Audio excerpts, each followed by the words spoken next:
वो उनके service extension के तौर पर मिल सकता है। डीजीपी मनोज भट्ट को एक्सटेंशन दिया जा सकता है। सीएम वसुंधरा राजे उनका कार्यकाल, उनका सेवा काल बढ़ा सकती हैं।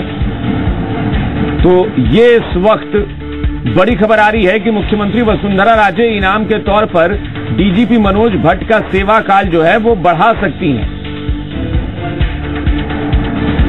दरअसल एक ऐतिहासिक, एक बड़ी कामयाबी मिली है, एक बड़ी उपलब्धि हासिल की है डीजीपी मनोज भट्ट के नेतृत्व में राजस्थान पुलिस ने। तो जाहिर तौर पर इनाम के हकदार भी हैं और माना जा रहा है कि डीजीपी मनोज भट्ट को बड़ा इनाम मिल सकता है। वो इनाम उनके सर्विस एक्सटेंशन के तौर पर दिया जा सकता है। सीएम वसुंधरा राजे डीजीपी मनोज भट्ट का सेवा काल बढ़ा सकती हैं बतौर इनाम। एक बड़ी उपलब्धि, एक बड़ी कामयाबी डीजीपी मनोज भट्ट के खाते में, क्योंकि प्रदेश पुलिस के मुखिया हैं, राजस्थान पुलिस के मुखिया हैं डीजीपी मनोज भट्ट और उनके नेतृत्व में ये सब कार्रवाइयां की गई हैं। और जयपुर से जी मीडिया संवाददाता सुशांत पारीख हमारे साथ जुड़े हुए हैं। सीधा रुख करते हैं सुशांत का। सुशांत, सबसे पहले तो यही सवाल, क्योंकि डीजीपी मनोज भट्ट प्रदेश पुलिस के मुखिया हैं और जाहिर तौर पर ये उनके लिए एक बहुत बड़ा मौका है कि एक बड़ी कामयाबी मिली है। कहा जा रहा है कि एक्सटेंशन मिल सकता है। देखिए, 31 जुलाई को डीजीपी मनोज भट्ट इसी साल रिटायर होने वाले थे और उसके बाद एक तरीके से चर्चाएं ये थी कि मनोज भट्ट एक्सटेंशन नहीं लेना चाहते हैं। उसके बाद नए डीजीपी को लेकर कवायदें शुरू हुई, कुछ नाम सामने आए, लेकिन जितनी बड़ी ये कामयाबी है उसके बाद जिस तरह के सूत्र हमें बता रहे हैं, जो संकेत हमें मिल रहे हैं, मुख्यमंत्री वसुंधरा राजे मनोज भट्ट को 6 महीने का एक्सटेंशन दे सकती है, इस तरह की खबरें आ रही हैं।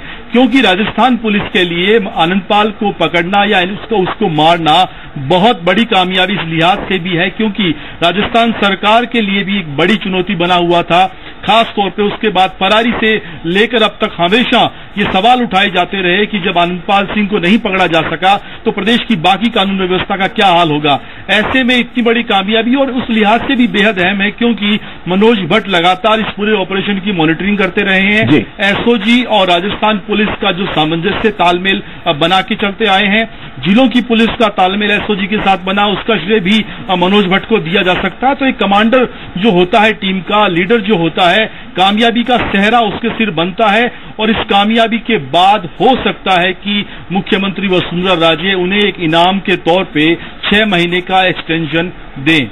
जी अच्छा सुशांत, चूंकि डीजीपी मनोज भट्ट से आपका मिलना भी होता रहा है, आप उनकी कार्यशैली को जानते हैं, उनका कार्य देख चुके हैं, क्या लगता है क्या खूबी है दबाव नहीं होना? चूंकि आपने खुद बोला कि आनंदपाल की फरारी और 1.25 साल तक उसका पकड़ में नहीं आना, ये तमाम चीजें कई बार आपको बैकफुट पर ले आती हैं, कई बार प्रेशर में आ जाते हैं, कई बार दबाव झेलना मुश्किल होता है क्योंकि सवाल भी उठ रहे होते हैं। ऐसे में क्या माना जाए कि डीजीपी मनोज भट्ट जो हैं वो दबाव को झेलने में सक्षम रहे, उसके बावजूद बहुत अच्छे से उन्होंने टीम का नेतृत्व किया और इतनी बड़ी कामयाबी हासिल की? देखिए, आनंदपाल सिंह की फरारी एक ऐसा सवाल था जिसका हमेशा हर प्रेस कॉन्फ्रेंस में डीजीपी मनोज भट्ट को और गृह मंत्री गुलाबचंद कटारिया को सामना करना पड़ा है। जितनी भी प्रेस कॉन्फ्रेंस हुई है उसमें अगर पुलिस महकमा अपने अपराध के कम होने की बात को गिनाता रहा है तो पत्रकारों ने हमेशा पूछा है कि आनंदपाल कब पकड़ा जाएगा और ये वाकई बहुत बड़ी चुनौती थी इस पूरे ऑपरेशन में। देखिए, सबसे बड़ी शैली ये भी है मनोज भट्ट की बहुत काम शांत रहने वाले अधिकारी हैं, बिल्कुल टीम लीडर की तरह काम करते हैं, सभी विभागों को साथ लेकर काम करते हैं और एसओजी की कमान आईजी दिनेश एमएन को देने के पीछे भी उनका एक डिसीजन रहा है, उनका योगदान रहा है और उसकी कामयाबी आज सबके सामने है। साथ ही गृह मंत्री गुलाबचंद कटारिया ने भी हमेशा अपनी टीम पे विश्वास जताया है। अब से कुछ देर पहले हमने उनसे बात की तो उन्होंने बताया कि मुझे लोगों ने आनंदपाल बना दिया था सवाल पूछ पूछ के, लेकिन हमेशा मेरी टीम पे विश्वास था और मुझे उम्मीद थी कि बुराई का अंत जरूर होगा। हालांकि एक टीस जरूर थी कि आनंदपाल को जिंदा पकड़ना चाहते थे, लेकिन जिस तरीके के हालात बने वो उसमें संभव नहीं हो पाया। रात को करीब 10:15 बजे, अभिषेक मैं आपको बताऊं, गृह मंत्री गुलाबचंद कटारिया सो जाते हैं। उनका डेली का रूटीन दिन है, लेकिन 12 बजे के करीब उनके पास मुख्यमंत्री वसुंधरा राजे का फोन आता है। वो उनको बधाई देती हैं और इस पूरे राजस्थान पुलिस की कामयाबी का सेहरा उनके सिर बांधती हैं। ये बहुत बड़ी बात है, क्योंकि प्रदेश के मुखिया अगर गृह विभाग के मुखिया को इस तरीके से रात को फोन करती है तो निश्चित तौर पे ये बात काबिले तारीफ है। और उसके बाद उन्होंने अपनी टीम के बारे में पूछा, जो घायल हुए उनकी कुशलक्षेम ली, और अब से कुछ देर बाद वो हो सकता है जयपुर में प्रेस कॉन्फ्रेंस करें। अगर उदयपुर रवाना नहीं हुए, अगर उदयपुर निकल जाते हैं तो आज प्रेस कॉन्फ्रेंस वो उदयपुर में करने वाले हैं।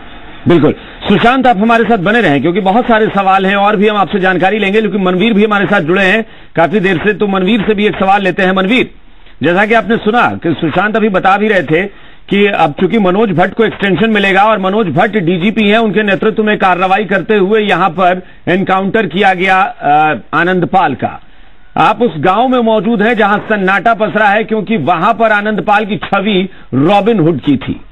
तो वहां के लोगों को अगर ये पता चले कि पुलिस के मुखिया जो है डीजीपी, उन्हें एक्सटेंशन अगर मिलता है इनाम के तौर पर, क्या रिएक्शन हो सकता है वहां के लोगों का, जो लोग आनंदपाल को हीरो मानते हैं?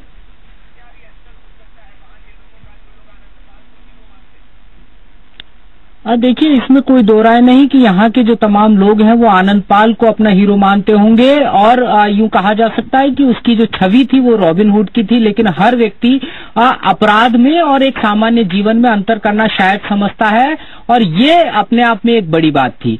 दूसरी बात, अगर हम बात करते हैं डीजीपी मनोज भट्ट के एक्सटेंशन की, तो ये अपने आप में वास्तव में तारीफ काबिल काम हुआ है। और जिस तरीके से ये योजना बनाई गई, आनंदपाल के संबंध में तमाम जो जानकारियां थी उनको इकट्ठा करना, उनको गोपनीय रखना, गोपनीय उस स्थिति में रखना जिस स्थिति के अंदर पुलिस लगातार संदेह के घेरे में रही कि आनंदपाल के जो अपने सोर्स हैं वो पुलिस के बीच हैं। और जैसा कि यह आरोप भी पुलिस के ऊपर लगता रहा कि जब भी पुलिस आनंदपाल के खिलाफ कोई कार्रवाई करना चाहती है, कहीं ना कहीं से उसको जानकारी पहुंच जाती है और वो इस स्थान से रवाना हो जाता है।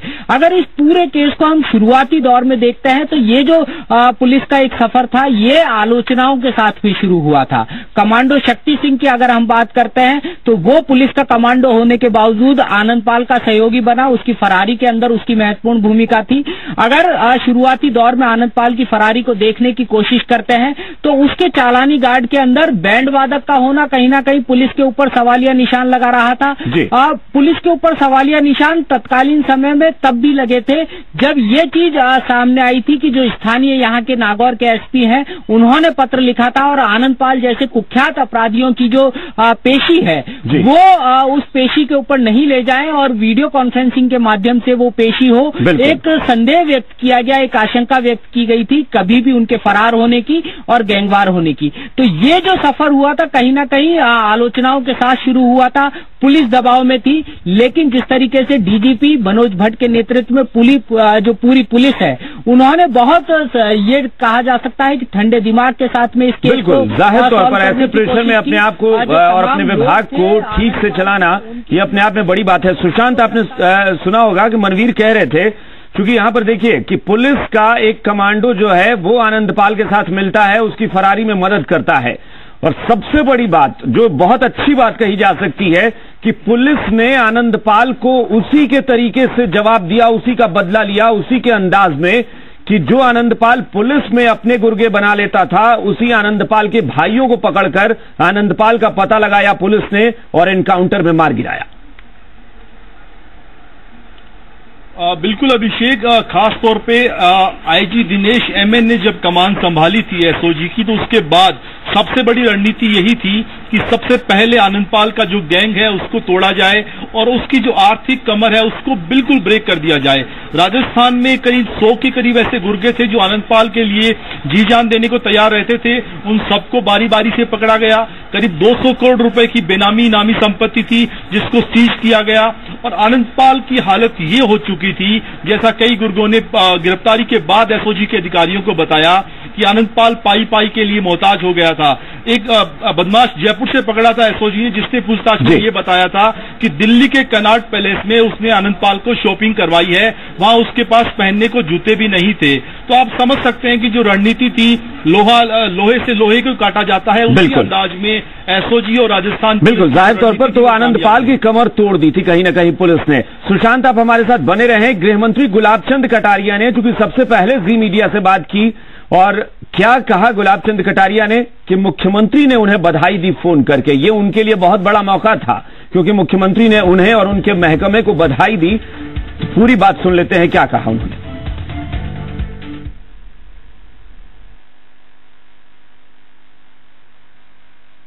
राजस्थान के सबसे बड़े गैंगस्टर आनंदपाल सिंह को आखिरकार एनकाउंटर में कल रात मार दिया गया।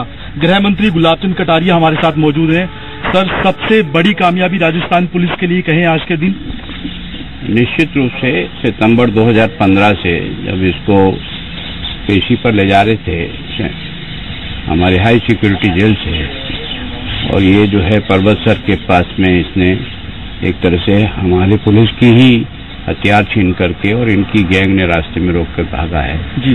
तब से लेकर के हमारी पुलिस लगातार उसे गिरफ्तार करने के लिए, पकड़ने के लिए प्रयास कर रही है। 2-3 अटेम्प्ट भी किए लेकिन फायरिंग हुई और उसमें हमारा एक पुलिसमैन भी जो है वो उसकी डेथ हुई। लेकिन हमारी जो टीम थी वो लगातार प्रतिदिन इसको ढूंढने का प्रयत्न कर रही थी, जो सिस्टम भी हमारे पास उपलब्ध हैं, और उसके कारण से कल ये रात को एनकाउंटर में उसकी डेथ हुई। हमारे भी 2 लोग इंजर्ड हुए हैं। माननीय मुख्यमंत्री जी का बधाई का रात को टेलीफोन आया, मेरे सेक्रेटरी साहब का भी आया। तो सच में ये उपलब्धि मेरी नहीं है, मेरे उन पुलिस साथी जवानों की है जिन्होंने जान की बिना चिंता किए हुए भी इस गैंगस्टर को पकड़ने के लिए लगातार पिछले लगभग 2.25 वर्षों से प्रयत्न किया। और ये मेरी मान्यता थी कि आज नहीं तो कल, कल नहीं तो परसों, एक न एक दिन इसको या तो सरेंडर करना पड़ेगा या फिर आमना सामना होगा। सर, किस तरीके से चला पूरा ऑपरेशन, कुछ जानकारी क्या मिल पाई अभी आप? एकदम डिटेल नहीं, क्योंकि रात को हुआ था, मैं जल्दी सो गया था। केवल मुझे रात को इतनी सूचना जरूर मिली थी, मुख्यमंत्री का ही पहला टेलीफोन आया था और उनको, आपको और आपके डिपार्टमेंट को इस बात के लिए बधाई कि आपने एक अच्छी कामयाबी हासिल की। उसके बाद मेरे सेक्रेटरी साहब का भी टेलीफोन आया, तो डिटेल तो मैं अब लूंगा। तो सर, ये तो बिल्कुल यकीन था, आप लगातार कह भी रहे थे कि आनंदपाल बच के कहीं नहीं जा सकता। राजस्थान पुलिस, एसओजी, तमाम दूसरी एजेंसियां लगातार पीछा कर रही थी। तो मनोबल बढ़ाने वाली कार्रवाई है राजस्थान पुलिस की? निश्चित रूप से राजस्थान की बहुत बड़ी कामयाबी है। और आप लोगों ने भी रोज हमसे एक ही सवाल किया वर्षों तक, और रोजाना हमको आप कटघरे में खड़ा करते थे, कभी मुझको आनंदपाल बना देते थे, कभी कुछ करते थे, लेकिन हम निराश नहीं हुए। हम अपने लक्ष्य की ओर लगातार लगे रहे। और मेरी इसे मान्यता है कि जब अच्छी भावना से किसी काम में प्रयत्न किया जाता है तो प्रभु भी कभी न कभी उसमें कामयाबी देता है। लेकिन आपकी मंशा जिंदा पकड़ने की थी आनंदपाल को? तो कोशिश तो करते हैं, लेकिन क्योंकि पहले हम कई बार देख चुके हैं कि हथियारों का उपयोग हो करने के कारण से हमारी पुलिस की जनहानि होती है, और उसके कारण से आमना सामना हुआ होगा। डिटेल तो मैं अब लूंगा कि इन परिस्थितियों में कैसा हुआ, क्या हुआ, हमारे जिन लोगों को लगे वो किस तरह से लगी है, और अंततोगत कल उसको एनकाउंटर में उसकी डेथ हुई। गुलाब चंद कटारिया, सबसे पहला फोन जो रात को है वो मुख्यमंत्री वसुंधरा राजे का 12 बजे आया। हालांकि अभी कह रहे हैं कि बहुत अधिक डिटेल नहीं है, लेकिन निश्चित तौर पे एक बड़ी कामयाबी मानते हैं इसे राजस्थान पुलिस का मनोबल बढ़ाने वाली। और ये भी बिल्कुल साफ है कि विश्वास था गृह मंत्री साहब को कि किसी न किसी दिन आनंदपाल को या तो पकड़ लिया जाएगा या मार गिराया जाएगा। कैमरामैन अनिल शर्मा के साथ सुशांत पारीक, जी मीडिया, जयपुर। वहीं उमेश मिश्रा एडीजी, उन्होंने भी बात की जी मीडिया से, वो भी सुन लेते हैं क्या कहा उन्होंने। राजस्थान के सबसे बड़े गैंगस्टर आनंदपाल सिंह को आखिरकार एनकाउंटर में कल रात मार दिया गया।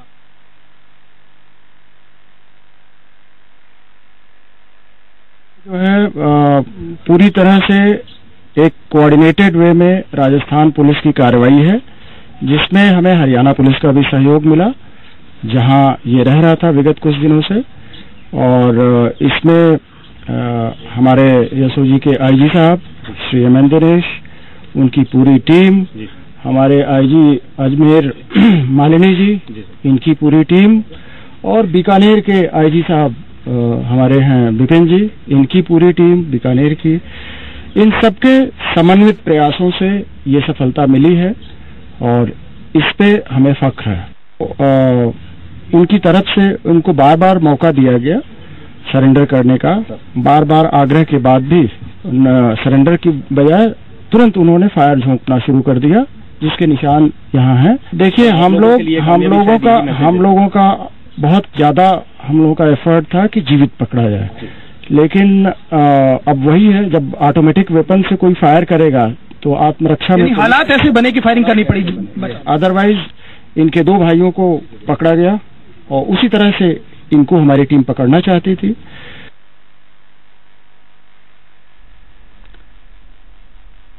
तो ये तस्वीरें हैं उस घर की जहां पर यह एनकाउंटर हुआ था, श्रवण सिंह का घर। वहां पर एफएसएल की टीम मौके पर मौजूद है, पूरी पड़ताल की जा रही है और सब कुछ, क्योंकि वहां जांच पड़ताल होती है, जिस जगह पर इस तरह की कार्रवाई होती है उससे पता चलता है कि वहां क्या क्या गतिविधियां रही होंगी, किस तरीके से आनंदपाल ने वहां पर अपना अड्डा बनाया था। बाहर जो गाड़ी लगी हुई थी उसकी भी पड़ताल की जा रही है, गाड़ी पर भी गोलियों के निशान, और एफएसएल की टीम पड़ताल कर रही है एक एक चीज की। अभी हमने सुना कि गृह मंत्री को मुख्यमंत्री ने रात 12 बजे के करीब फोन करके बधाई दी कि आपके पुलिस महकमे ने काफी अच्छा काम किया है, एक बड़ी उपलब्धि प्रदेश के लिए, प्रदेश के पुलिस का मान बढ़ा है, क्योंकि आनंदपाल जिसने नाक में दम कर दिया था। और एक बार फिर से हम चलते हैं, सुशांत पारीक जी मीडिया संवाददाता हमारे साथ जुड़े हैं। सुशांत, आपने बात की गृह मंत्री से और सबसे पहली प्रतिक्रिया उन्होंने जी मीडिया को, जी राजस्थान न्यूज को दी है और खुशी थी, बड़ा सुकून लग रहा था, क्योंकि शायद उनके लिए ये सुबह सुकून भरी सुबह थी। मुख्यमंत्री ने बधाई दी रात में, तो शायद उससे और भी हौसला बढ़ा और अच्छी नींद भी आई होगी गृह मंत्री को। बिल्कुल, हालांकि जब आनंदपाल फरार हुआ था तब पहला इंटरव्यू फरारी के बाद मैंने उनका जब किया था तो बहुत ही दुखी थे, निराश थे, क्योंकि बड़ी मशक्कत के बाद 2012 में आनंदपाल को पकड़ा गया था। उसकी फरारी में जो कारण सामने आए थे उनको लेकर कहीं निराशा ज्यादा थी, क्योंकि मिलीभगत सामने आ रही थी पुलिसकर्मियों की। लेकिन आज जब हम मिले हैं बिल्कुल रिलैक्स भाव से और बड़े अच्छे से मूड में आज उन्होंने मीडिया से बात की है।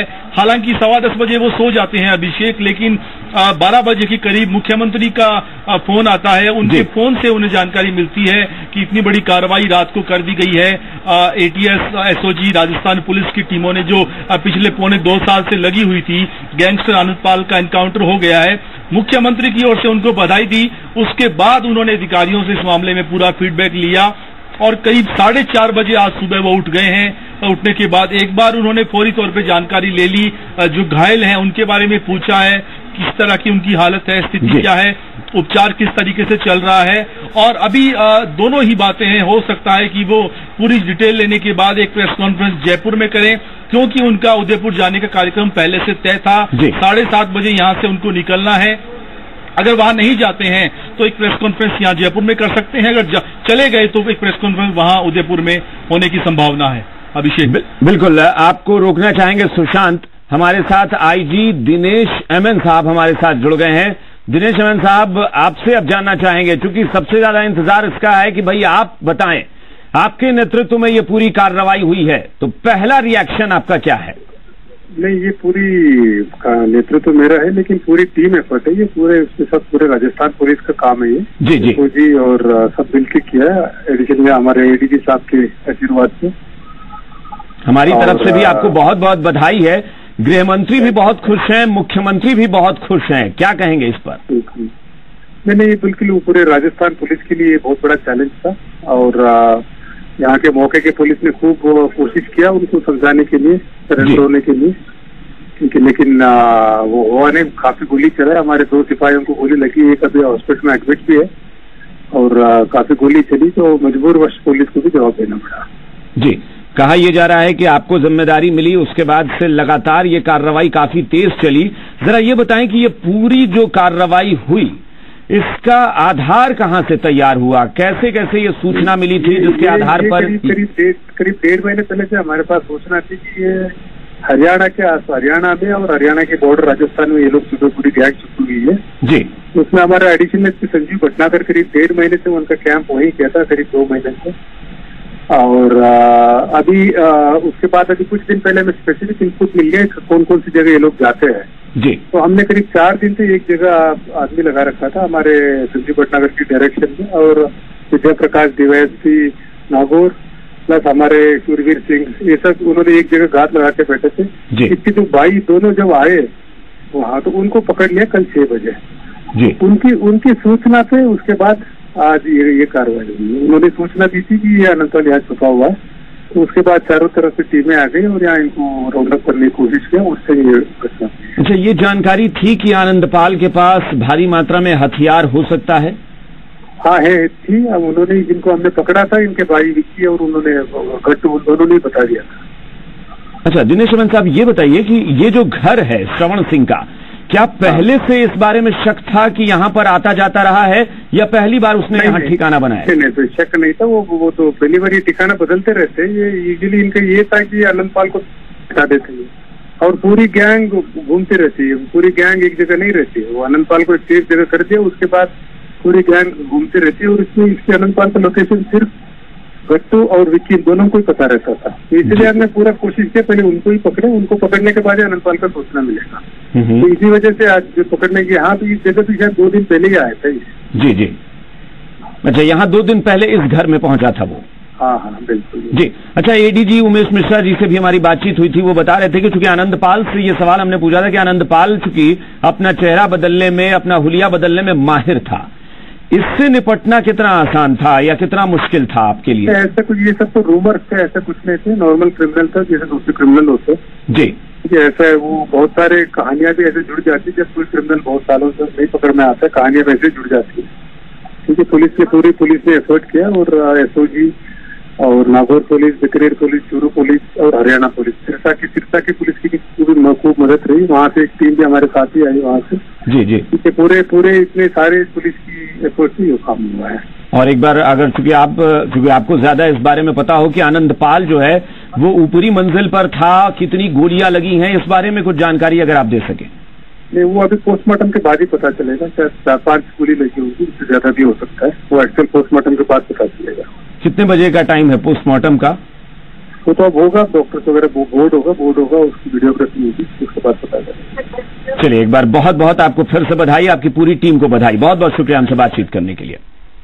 तो दिनेश अमन आईजी हैं, उनका कहना है कि आनंदपाल के बारे में 1.5 महीने से पूरा इनपुट मिल रहा था और उसके आधार पर यह कार्रवाई की गई है। एक बार फिर से हम सुशांत के पास चलते हैं।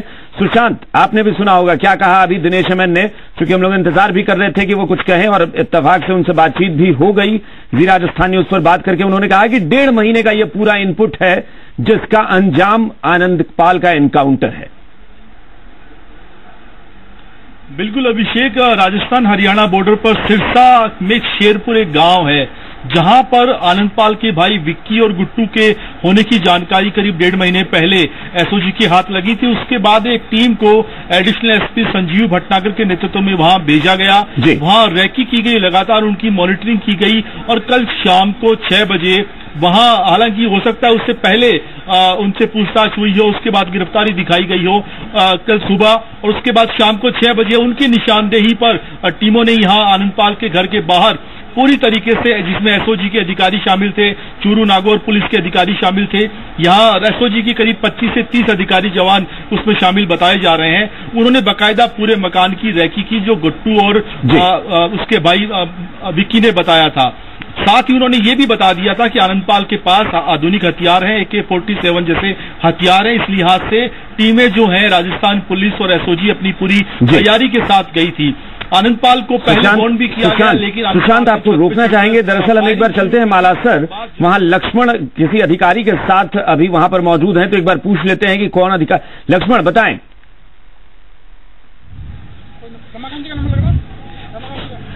देखिए, बिल्कुल मैं मालासर में हूं और आप देख पा रहे होंगे, कैमरामैन धर्मेंद्र सिंगल दिखा रहे हैं कि जो आनंदपाल का शव है वो इसी घर में है, यहीं पर उसको गोलियां लगी हैं। ऊपर तमाम अधिकारी मौजूद हैं, बीकानेर रेंज के आईजी बीके पांडे वहां पर हैं, चूरू के एसपी वहां पर हैं, एम्बुलेंस भी मंगा ली गई है। थोड़ी बहुत देर बाद जो है उस शव को ले जाया जाएगा। तमाम औपचारिकताएं यहाँ पर आप देख पा रहे होंगे पूरी की जा रही हैं। हालांकि जो है मीडिया को थोड़ा दूर रखा गया है उस घर से, लेकिन ये तस्वीरें बता रही हैं कि ऊपर जो है बस अब ये एक तरह से कहिएगा आखिरी दौर है, यहाँ से आनंदपाल के शव को ले जाया जाएगा। इससे पहले हम दिखा रहे थे कि दिनेश हेमंत बता रहे थे कि किस तरह से इस ऑपरेशन को, इस एनकाउंटर को अंजाम दिया गया। लक्ष्मण, ये एक और बड़ी खबर आपने दी है, क्योंकि लगातार अभी तक क्या माने 5-7 मिनट में अभी तक ये जानकारी शायद इसे जानबूझकर ये पूरी देर रात तक छुपाई गई थी, क्योंकि बताया ये जा रहा था कि रतनगढ़ अस्पताल में शव जा चुका है, लेकिन जैसा कि आप बता रहे हैं शव वहीं जा रही है, दस्तावेज तैयार किए जा रहे हैं और थोड़ी देर में आनंदपाल का शव यहाँ से रवाना किया जाएगा और रतनगढ़ बिल्कुल शव यहीं पर है। आप देख, हम कोशिश करेंगे जब ले जाते हुए। आप देख पा रहे हैं, एक और धर्मेंद्र सिंगल को मैं कहूंगा, यहाँ पर एम्बुलेंस पहुंच चुकी है, तमाम अधिकारी यहाँ पर पहुंच चुके हैं और ये बस एक तरह से कहिएगा कि यहाँ से जो है शव जाएगा। यही वो मकान था जहाँ पर एक तरह से पूरा ये ऑपरेशन चला, ये पूरी फायरिंग यहाँ पर चली और उसके बाद जो है आनंदपाल का खात्मा यहाँ पर हुआ। आप देख पा रहे होंगे, हम कोशिश करेंगे एक बार फिर इनपुट लेने की, किस तरह से जो है ये ऑपरेशन, इस ऑपरेशन को अंजाम दिया गया, कैसे इस ऑपरेशन को जो है किया गया। आप देख पा रहे हैं यहाँ पर उमेश मिश्रा जो हैं वो खुद मौजूद हैं। यहाँ पर तमाम लोग, चाक चौबंद सुरक्षा अभी भी है, क्योंकि बहुत बड़ा एक तरह से कहिएगा ऑपरेशन ये है जिसे अंजाम दिया गया है। ऊपर भी आला अधिकारी मौजूद हैं, कैमरामैन दिखा रहे हैं आपको लगातार कि किस तरह से सुरक्षा के पुख्ता इंतजाम है। ऊपर आप देख पा रहे होंगे करण शर्मा मौजूद है जो इस ऑपरेशन में शामिल रहे। सत्यनारायण, हम समझना चाहेंगे इस तरह कौन कौन लोग और हैं जो हम ऊपर देख पा रहे हैं? बिल्कुल, जो मेन सेनापति है पूरी टीम का दिनेश हेमंत साहब वो यहाँ मौजूद हैं, 2 आईजी के रेंज आईजी यहाँ मौजूद है, विपिन पांडे साहब यहाँ मौजूद हैं और थोड़ी देर में जो आनंदपाल का शव है वो यहाँ से रवाना कर दिया जाएगा, रतनगढ़ अस्पताल ले जाया जाएगा और करीबन 9 से 9:30 के बीच मेडिकल बोर्ड से उनका पोस्टमार्टम करवाया जाएगा। फिलहाल जो दस्तावेज ऊपर तैयार किए जा रहे हैं, हर जो यहाँ कारतूस मिले हैं पुलिस को जब्त किए जा रहे हैं, जब्ती बनाई जा रही है और सभी अधिकारियों की देखरेख में पूरे कार्य को अंजाम दिया जा रहा है और थोड़ी ही देर में आनंदपाल का शव यहाँ से ले जाया जाएगा। और उसके बाद में ये भी सुनने में आ रहा है कि जो मकान है, इस मकान को एसओजी सील करेगी, उसके बाद में कानूनी कार्रवाई की जाएगी। आप देख पा रहे हैं अजमेर रेंज के आईजी मलिनी अग्रवाल भी यहाँ पर मौजूद हैं, तमाम लोग यहाँ पर मौजूद हैं। दिनेश हेमंत साहब जो एक तरह से कहिएगा पूरे इसके कमांडर थे, जिनकी अगुवाई में काम दिया, उन्होंने उनकी बाइट ली है। दिनेश हेमंत साहब, आपसे समझ जाएंगे, आप एक तरह से सेनापति थे, लीडर थे, पूरी टीम आपकी उसमें काम कर रही थी, क्या कहेंगे पहली प्रतिक्रिया? नहीं, ये तो पूरे राजस्थान पुलिस का ये सब कुछ आता है कि सब टीमों ने मिलकर काम किया। एसओजी, नागौर पुलिस पूरा इन्वॉल्व थी, बीकानेर पुलिस, चूरू पुलिस तो मौके पर ही थी और हरियाणा से भी पुलिस जहाँ से सिरसा से उठाया था वहां से भी एक ट्रेनी प्रोबेशनर आईपीएस ऑफिसर और पूरा टीम है। ये पूरा टीम एफर्ट है, टीम एफर्ट से हुआ है। साहब, बहुत मुश्किल था, जिस तरह हुलिया बदलता था, नंबर प्लेट बदलता था और जिस तरह लगातार चकमा दे रहा था 3 सितंबर 2015 से, कैसे ये ऑपरेशन अमल में लाया गया? नहीं, पहले तो हमारी टीम काफी दिन से हम लग रही थी, करीब 1.5-2 महीने पहले सूचना मिल गई थी ये हरियाणा में कहीं छुपे हुए पूरी गैंग। तब से हमारे संजीव भटनागर एडिशनल एसपी काफी, उन्होंने तब से करीब 2 महीने से वहाँ हरियाणा में ही थे और करीब 15 दिन पहले हमें थोड़ा स्पेसिफिक सूचना आने लग गए थे कौन कौन सी जगह जा सकते हैं। और एक बीकानेर के एक सब इंस्पेक्टर है हंसराज और एक कांस्टेबल दुर्गा, इन दोनों की बहुत अच्छी भूमिका रही और उनके इनपुट के बेसिस पे उनके साथ मिलके विद्या प्रकाश डीवाईएसपी कुचामन और हमारे सुरवीर सिंह हमारे एसओजी के इंस्पेक्टर और पवन हमारे एडिशनल एसपी एसओजी के, उन सब ने वहाँ पूरा समझ लिया कहाँ कहाँ घूमते हैं। अभी लास्ट में तो दो दिन तक की इनकी लोकेशन आने लग गई। साहब, यहाँ कब से था वो और यहाँ घायल भी हुए हैं? हाँ, सही है। उनकी क्या स्थिति है? नहीं, ये अभी हॉस्पिटल में है और अभी है। परिजनों को सूचित कर दिया गया है? वो सूचित कर दिया गया, वो नॉर्मल प्रोसीजर है, वो सूचित कर दिया गया। और वो कल गिरफ्तारी भी हुई है? नहीं, इनके वो 2 कल उनको उठा लिया था, एक तो विक्की और दूसरा गट्टू, तो उसको एसओजी टीम प्लस विद्या प्रकाश ने उठा लिया था। सब यहाँ कब से आनंदपाल था और कितने राउंड फायरिंग हुई? क्या 2 दिन पहले आया था, लेकिन आज हमें कल ही शाम को पता चला था यहाँ है। चलिए, बहुत बधाई, एक बड़ी कामयाबी, गृह मंत्री ने भी आपको बधाई दी है। Thank you. Thank you. तो आप देख पा रहे हैं कि ये तमाम लोग हैं। हम एक बार और बात करने की कोशिश करेंगे। बीकानेर रेंज के आईजी हैं बीके पांडे, जो लगातार एक तरह से कहीं जो जुड़े रहे, जो लगातार है इस ऑपरेशन को, क्योंकि बीकानेर से ताल्लुक रहा है आनंदपाल का जेल में जिस तरह से बातचीत हुई, जिस तरह से गैंग हुई। मैं हमेशा कहता रहा हूं कि ये राजस्थान पुलिस की तरफ से कार्रवाई होगी, जिसमें आपने देखा कि Bikaner police, Nagaur police, SOG, Haryana police सबने मिलकर अंजाम दिया। टारगेट बड़ा था वो, जैसे आईजी साहब ने बताया, और बाकी इसमें डिटेल ब्रीफिंग एसओजी के नेतृत्व में हुई है, तो डिटेल ब्रीफिंग एसओजी की तरफ से ही होगी। ये थे बीके पांडे। हम बात करेंगे जो राहुल हैं, एसपी हैं, जो लगातार आप देख पा रहे हैं उनका जो ड्रेसअप बता रहा है कि पूरी रात से वो एक यहाँ पर थे। हमसे समझना चाहेंगे क्योंकि आपका वो था। हाँ। जी यहाँ मौके पर सबसे वरिष्ठ अधिकारी ऑपरेशन पार्ट में राहुल भट्ट हमारे एसपी चुरू थे, और जिन्होंने बहुत ही बहादुरी के साथ पूरी टीम को लीड किया और इस कार्रवाई को अंजाम दिया। सालों से लगी हुई थी, 2-3 सालों से लगी हुई, साल भर से तो मैं देख रहा हूँ लगातार पुलिस लगी हुई थी, एसओजी भी लगी हुई थी, नागौर पुलिस लगी हुई थी, बीकानेर पुलिस लगी हुई थी, चूरू पुलिस लगी हुई थी। आज ऑपरेशन सबकी मिली भगत है और इसमें चूरू पुलिस